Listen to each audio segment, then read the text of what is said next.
Hi crafters. I'm just going to do a real quick share on a note card set that I made that was inspired by Roxyfur. To check out her channel. She did a couple weeks ago some Hostess note card sets that she had made using a 112 by 12 sheet of paper. That's what makes the actual holder itself. And then she'd made really adorable vintage looking cards. So I was totally inspired to do this. So Roxy, I finished it.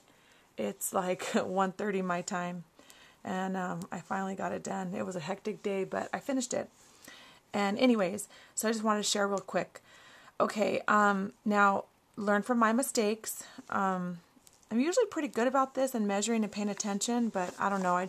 The pockets look bigger than what they actually were. I shouldn't say that. I didn't pay attention to how wide and how far I put my eyelet across. So let me back up and show you the cover, and then I'll tell you what I'm rambling on about. Okay, so here's the cover. I use K & Company Life's Journey paper. It's really pretty. I embellished the front and stamped on it, so I'll show you the back what it looked like. Really nice, and it's a two-sided paper, so this is what the inside looks like. That was really cool. And check out her tutorial, like I said, because she gives you some real great pointers if you have pattern paper that's running a certain way, or if it's not two-sided, and she gives some real good tips. Okay, so it's a 6x6. You score it down the middle. Excuse me, it's a 12 by 12. You score it down the middle at 6 inch. You then score at 4 inch, and then you fold it up, and you have your little holder. What I did on the front is I stamped with a Tim Holtz stamp. It's just some script. I stamped it down here on the bottom, and then I stamped up here at the top. It's a bird on a branch. Then I took some solid cardstock. It's I believe Old Olive from Stampin' Up. Did a Fisker's apron lace punch, I think it's called. I did that for the side. I glimmer misted everything prior to doing that. I glimmer misted the actual holder and then these pieces. And then I did my crepe paper ruffle on the side with the gold glitter. And then this is some really pretty green lace that I got at Tony's. I did that to cover up like the little seam where the cardstock and the crepe paper meet. And then this is some music sheet paper that I actually scanned and just printed so that I can, make the most of it and not use my original. And then I just distressed it all around with the Tim Holtz distress inks to make it look old. Then this is just a flower that I made. I saw the tutorial by Marion on the Tim Holtz flower, and I'll have to give that a try, but I've been making these for a while. It's a Sizzix. It's a Sizzix die. I don't have it handy, and I don't want to run and go get it, but there's 4 flowers that come on there, and they're a 5-petal, and it's really pretty. It's really, really easy. The one tip that I suggest, if you use cardstock, glimmer mist it, or if you don't have glimmer mist, no worries. Just spritz it with some water and then crumple up your cardstock. That's what I do. And then I take the petal in my hand, and I showed a tutorial on this, and I take anything with the point, with like a rounded point at the bottom. You can use your stylus like this, even the rounded end of a paintbrush, and then I just go like this in the center of my palm. I have the petal, or excuse me, the whole flower in my hand, and I just rub it around in the center. It kind of gives it some shape, and then just monkey with the petals, and there you go. So I did that, and I put a little bead, or not a bead, but like a half ball blingy thing right in the center, and then one of these leaves that I like, they're sheer. Then I ran some twill. It's like a really dark beige color. I ran the twill through. Roxy showed how you can put eyelets, one on the front cover, one on the back cover, and one in the center. And then you can run your ribbon through it. It's really pretty. I really like how that came out. But I'm a ding-dong. I wasn't paying attention. And I'm usually pretty good at this, but I wasn't paying attention. And I put my eyelet over too far from the center spine, so it made this pocket really tight.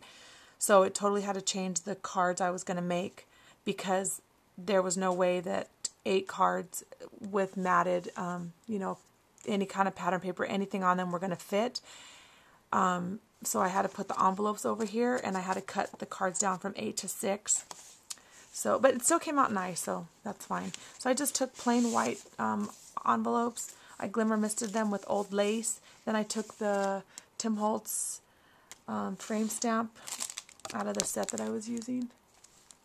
I took that and I used my color box chalk, the Chestnut Roan. It's a really nice color. I did that. I stamped the frame, so that's where you could address to who you're going to give them to. So you'll see this is like a super tight fit. But now I know better for next time. I'll really pay attention. And then my cards, I just took some vanilla colored or some cream colored cardstock, and I used, this is a retired Stampin' Up! Set. Excuse me, it's called Roses in Winter, I think. Roses in Winter. And this is my absolute favorite, all-time favorite in the 15 years of doing Stampin' Up! This is my favorite flowered set. And it's a 2-step stamping, and you layer, you know, your different colors. So I just took 6 cards, I rounded the corners, I stamped the rose. My voice is getting a little froggy. And did that on 6 of them, and then I took 3 different sentiments, many thanks, from the heart, and thinking of you. I just repeated those 3, and there you have your 6 note cards. They go on this side. And I didn't do anything on the inside just because it was getting really late, and I don't know, I was having creative block, I guess. But Roxy did some really cool things. She tied a bow and tied it onto this, and then she put a little cute little envelope, and anyhow, then I stamped the back with one of my favorite Handmade by stamps. It's this one. I have a few of them. This one says Handmade Art. I have one that says Handmade Scrapbook, Handmade Book, and Happy Birthday. Really cute. The same exact style, just a different saying right here. And this one reads, "This one-of-a-kind piece of art is a unique expression of the artist's inner life. Limited edition." Pretty cool. So I stamped that on the back. I just still have to sign it. And then you tie it right here to keep it closed. So that's the teacher gift for Miss Diane for tomorrow. That is the twins preschool teacher. And then, yeah, I'm done with all the teacher gifts. My girls ended school on Friday, but then the twins, tomorrow's their last day of the week, you know, before the holiday. So that's for Miss Diane. And then for the other teacher that's in the room, Miss Terry, I showed cards that were similar to these. I did them using the Wild Card Cricut cartridge. I think it's the leaf card. But after cutting these at 6 1/4, then I realized that they fit perfectly into just a standard envelope, like the type you'd mail a letter in. And so my whole goal was to use up scraps. So I just used brand new sheets of cardstock, but I went through my pattern paper, and I had a collection. This was a basic gray collection, and I had some pretty good size pieces left that I wanted to use up. So I just cut the frames out, and let's see, there you go. Show you the different ones. Just cut the frames out, and then on the inside I just layered some cream colored cardstock, and then I stamped "Thinking of You," "Thank you," "Happy Birthday," and "Sending a Smile." I repeated those 4 sentiments, and then just put a little flower with a little bling in the center. Oh, and then I stamped the envelope. And that was it. So 8 cards. I mean, I was able to use up some pattern paper. All I used was 8 sheets of cardstock and 8 envelopes, and the flowers, and I already had all that. So those are 2 great gifts. All right, everyone, hope you like it. Hope you're inspired to try it, and check out Roxyfur's tutorials. They're pretty cool.